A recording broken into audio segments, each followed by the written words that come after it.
Okay, क्या question है ये? How much distance should be maintain from the truck ahead to avoid a collision if it suddenly applies the brake? तो अगर हम किसी गाड़ी के पीछे चल रहे हैं, ट्रक के पीछे, तो हमने कितना डिस्टेंस मेंटेन करना चाहिए ट्रक और अपने इसमें, अपने गाड़ी में, कि जिससे कि कोलिजन ना हो, एक्सीडेंट ना हो उसके साथ? तो इसको पहले मैं समझा देता हूँ आपको, फिर अपन आंसर देखेंगे उसका।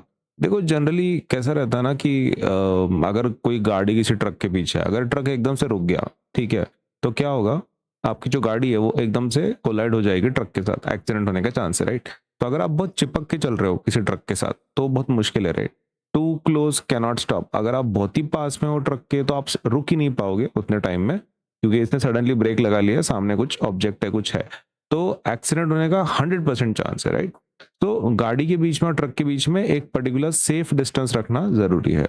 मतलब थोड़ा सा दूरी पर आपको ट्रैवल करना है, ये कॉमन सेंस है। अब होता क्या है कि किस चीज पर डिपेंड करता है कि आपने कितना डिस्टेंस रखना है, राइट? तो पहली चीज, आंसर मैं आपको बता दूं कि जो डिस्टेंस होता है ना, वो सब गाड़ियों के लिए अलग होता है। मतलब कंडीशन के ऊपर डिपेंड करता है कि आपने कितना डिस्टेंस मेंटेन करना है। तो क्या फिक्स डिस्टेंस होता है? जैसे कि इसने क्वेश्चन पूछा है, how much distance should be maintain, तो ऐसा फिक्स रूल नहीं होता है। डिस्टेंस चेंजेस, वो भी देखें कितना डिस्टेंस होना चाहिए टेक्निकली, तो लेकिन वो फिक्स नहीं होता। इतना तो आप दिमाग में फिट कर लो। अब ये किसके ऊपर डिपेंड करता है? ये स्टॉपिंग डिस्टेंस कितना होना चाहिए, मतलब ये कितना डिस्टेंस होना चाहिए बीच में, तो ये डिपेंड करता है रिएक्शन डिस्टेंस। सबसे पहले कैसा होता है ना, जब आपको पता चलता है कि सामने वाला गाड़ी ब्रेक मार रहा है, तो आपको थोड़ा टाइम लगता है, राइट, उसको प्रोसेस करने में, ब्रेक को लगाने में। तो वो रिएक्शन डिस्टेंस कितना होगा, मतलब ब्रेक लगाने तक भी गाड़ी कवर करती है ना डिस्टेंस। ऐसा तो नहीं है कि गाड़ी जब, ट्रक जब रुक जाती है तो आपकी गाड़ी को पता चलता है नहीं अभी अपन क्या करेंगे, अपना मालिक ब्रेक लगाने ही वाला है तो अपन क्या करेंगे, पहले से ही डिस्टेंस कम कर लेंगे। तो ऐसा होता नहीं, राइट? मतलब जब तक आप ब्रेक लगाते हो तब तक भी गाड़ी कुछ डिस्टेंस ट्रैवल कर लेती है, करेक्ट? सो रिएक्शन डिस्टेंस बोलते हैं उसको। रिएक्शन डिस्टेंस मतलब क्या?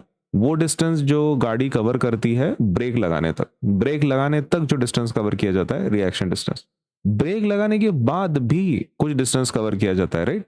ओके, सो ये रिएक्शन डिस्टेंस मतलब क्या होता है? ये बिफोर ब्रेक है कि आफ्टर ब्रेक है? दिस इज बिफोर ब्रेक, ठीक है? ये बिफोर ब्रेक, ब्रेक लगाने के पहले जो डिस्टेंस कवर किया जाता है। और ब्रेकिंग डिस्टेंस क्या है? ब्रेक लगाने के बाद भी थोड़ा सा डिस्टेंस कवर कर ही लेते हैं ना गाड़ी, ऐसा तो है नहीं कि दबाया तो इमीडिएटली स्टॉप हो जाती है, राइट? तो ब्रेकिंग डिस्टेंस मतलब क्या होता है? ब्रेकिंग डिस्टेंस मतलब आफ्टर ब्रेक। आफ्टर ब्रेक कितना गाड़ी सपोज डिस्टेंस कवर कर रही है, उसको हम लोग बोलते हैं ब्रेकिंग डिस्टेंस। तो टोटल स्टॉपिंग डिस्टेंस क्या होना चाहिए आपका? टोटल स्टॉपिंग डिस्टेंस मतलब कितना डिस्टेंस होना चाहिए गाड़ी के बीच में? It should be reaction distance plus braking distance. Concept क्या है वो? कॉन्सेप्ट क्या है? ये दोनों का एडिशन है वो। टोटल स्टॉपिंग डिस्टेंस कितना होना चाहिए आपका? टोटल स्टॉपिंग डिस्टेंस कितना होना चाहिए? कितना डिस्टेंस गाड़ी ने मेंटेन करना चाहिए? तो total stopping distance technically is equals to दो चीजों का एडिशन होता है वो। रिएक्शन डिस्टेंस जो इसके पहले होता है, ब्रेक लगाने के पहले, और इसके अंदर आपको ऐड करना है दूसरा distance which is called as braking distance. Braking distance वो डिस्टेंस होता है जो ब्रेक लगाने के बाद जो गाड़ी थोड़ा डिस्टेंस ट्रैवल करती है, उसे ब्रेकिंग डिस्टेंस कहता है। तो दोनों को मिला के टोटल स्टॉपिंग डिस्टेंस बनता है, ठीक है? अभी किसके ऊपर डिपेंड करता है? तो फिक्स डिस्टेंस है क्या? नहीं, there is no fix distance की जो आपको मेंटेन करना है, ऐसा कुछ नहीं है। ये जो डिस्टेंस है ना, ये बढ़ जाता है, ये डिस्टेंस ज्यादा बढ़ जाता है अगर आप हाई स्पीड पे हो तो अगर आपकी गाड़ी की स्पीड ही बहुत ज्यादा है तो आपने ज्यादा डिस्टेंस मेंटेन करना है गाड़ी के बीच में, क्योंकि ज्यादा स्पीड अगर है तो रिएक्शन टाइम ज्यादा होगा, डिस्टेंस ज्यादा कवर करेगा, और पहला ब्रेक लगाने के बाद भी ज्यादा डिस्टेंस कवर करेगा, क्योंकि दोनों चीजें बढ़ रही है ना। अगर आपकी गाड़ी की स्पीड ही पहले से ज्यादा है तो ये दोनों बढ़ रहा है, तो डिस्टेंस भी कैसा होना चाहिए? बढ़ लेना चाहिए आपका। अगर रोड स्लीपरी है, गीला है, तब भी क्या होगा? आप ब्रेक लगाओगे तब भी गाड़ी रुकेगी नहीं, है ना? स्लीप होती जाएगी। तो अगर वेट रोड है, गीला रोड है, तब भी आपका रिएक्शन डिस्टेंस बढ़ेगा, ब्रेकिंग डिस्टेंस बढ़ेगा, आपका टाइम बढ़ने वाला है। पुअर विजिबिलिटी, मान लो आपको सामने का कुछ दिख ही नहीं रहा, ट्रक जब रुका तो आपको दिखा ही नहीं, क्योंकि बीच में क्या है, फॉग है, ऐसा कुछ है। तो फॉग अगर है, वैसा है, तो आपको रोकने में भी टाइम लगेगा, आपकी गाड़ी भी रुकने में भी टाइम लगेगा, स्टॉपिंग डिस्टेंस ज्यादा होना चाहिए।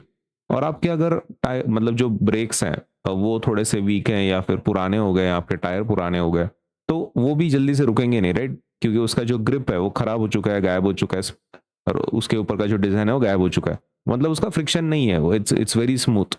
तो तब भी क्या होता है, आपका रिएक्शन डिस्टेंस बढ़ता है, ब्रेकिंग डिस्टेंस बढ़ता है, और कब आपका स्टॉपिंग डिस्टेंस भी बढ़ेगा। तो क्या करना है फिर, कैसे सपोज वी विल डिसाइड। तो जनरल रूल कैसा है ना, मैं आपको इसका लॉजिक बता देता हूँ। जनरल रूल ऐसा होता है कि 2 से 3 सेकंड का रूल बोलते हैं वो। इंडिया में सपोज पर्टिकुलरली अगर आप बात कर रहे हैं तो 2 से 3 सेकंड का रूल होता है। व्हाट इट मीन्स इज कि आपको 2-3 सेकंड पीछे तक आपको चलना है किसी गाड़ी के, मतलब उस गाड़ी तक रीच होने के लिए कितना टाइम लगना चाहिए, 2 से 3 सेकंड। इतना सपोज लेटर से आप अगर डिस्टेंस मेंटेन करते हो तो इजीली आराम से ब्रेक लगा के आप रुक भी सकते हो। तो ये इतना डिस्टेंस तो मेंटेन करना ही है आपको किसी गाड़ी के पीछे, कितना, 2 से 3 सेकंड का। ठीक है, 2 to 3 सेकंड आप किसी गाड़ी के पीछे रहो तो आपका वो डिस्टेंस मेंटेन होता है। ये समझ में आया, 2 से 3 क्या करना है, 2 से 3 second you should be behind, 2 से 3 second you should be behind the front vehicle. Front vehicle से 2 से 3 सेकंड पीछे आप मतलब चलना चाहिए, बिहाइंड द फ्रंट व्हीकल। तो कोलिजन के चांसेस एकदम कम हो जाते हैं। तो आपको ये पता चल गया होगा कि भाई ऐसा मिनिमम डिस्टेंस कुछ है नहीं, it is just that you need to maintain some safe distance because we need some time, reaction distance और ब्रेकिंग डिस्टेंस, करेक्ट। तो 2 से 3 सेकंड आप कर सकते हो। तो क्या लिखे इसका answer, there is no fixed safe distance. Fix safe distance कुछ है क्या, तो नहीं है from the truck ahead. The distance should be sufficient, the distance should be sufficient to allow the driver enough time, to allow the driver enough time to react and stop the vehicle safely if the truck suddenly applies the brake। सही है ना, distance इतना होना चाहिए कि अगर वो truck वाला सडनली अप्लाई भी करता है तो ब्रेक, आपकी गाड़ी आराम से रुक जानी चाहिए, ऐसा नहीं होना चाहिए कि एक्सीडेंट हो रहा है। तो ये जो रिक्वायर्ड डिस्टेंस है, द रिक्वायर्ड डिस्टेंस किस चीज के ऊपर डिपेंड करता है, depends mainly on the speed of the vehicle. ज्यादा आपकी इस गाड़ी की स्पीड है तो डिस्टेंस भी आपको ज्यादा मेंटेन करना चाहिए दो गाड़ी के बीच में। The drivers reaction time and the condition of road, tires and brakes, correct। In general, a greater speed requires a greater safe distance to avoid a collision। Okay, तो रोड की कंडीशन पे डिपेंड करता है और greater safe distance आपने रखना है। ज्यादा स्पीड अगर है आपकी गाड़ी की, सिंपल रूल आपको ध्यान में रखना है कि ज्यादा डिस्टेंस रखना है आपको। हाँ, but in general particularly in India we follow कौन सा rule, we follow 2 to 3 second rule,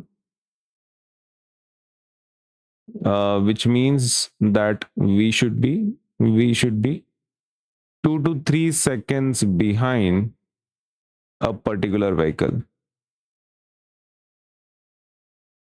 एक पर्टिकुलर व्हीकल की कितना डिस्टेंस आप पीछे होना चाहिए, 2 से 3 सेकंड पीछे होना चाहिए, राइट।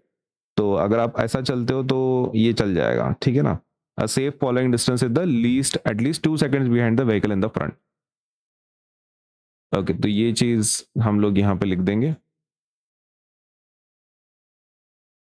क्या लिखेंगे, a safe following distance is at least 2 seconds behind the vehicle। Minimum 2 है, 3 रहा तो बहुत ही अच्छा है।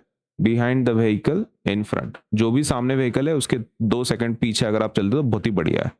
ठीक है, this is for India, at least India के लिए तो ये रूल हम लोग फॉलो कर लेते हैं।